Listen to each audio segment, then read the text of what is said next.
employees of the historic royal palaces, HRP, including the Tower of London's iconic Beefeaters and staff working at sites such as Kensington Palace and Hampton Court Palace are facing the closure of their pension from November 30.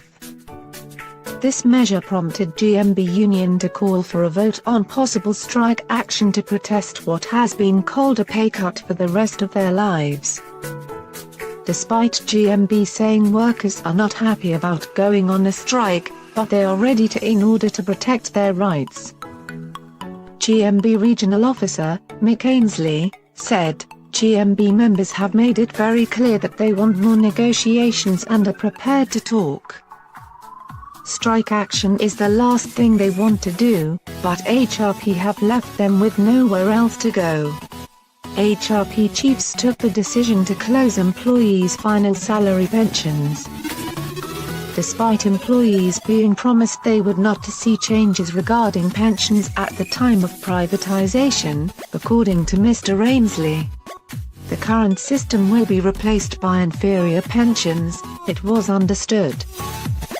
This sparked Mr. Ainsley's outrage, who said, pensions really matter to our members, and in the day-to-day contacts we have with them across HRP, the importance to them of continuing to be able to build the pension they were promised when they were transferred to HRP from the civil service is emphasized to us over and over again. They see their defined benefit pension entitlement as a critical element of the employment package, and quite rightly put a great value on it. HRP's decision to close the scheme came as a great surprise. Mr. Ainsley argued HRP is following a trend set out by other private organizations, saying, HRP are just jumping on the bandwagon as they see other companies ending good defined benefit schemes, preferring instead to let the taxpayer pick up the shortfall in the years to come. HRP are just jumping on the bandwagon as they see other companies ending good defined benefit schemes, preferring instead to let the taxpayer pick up the shortfall in the years to come. This move underlines that historic buildings are more loved by their owners than those who work to maintain them in full splendor.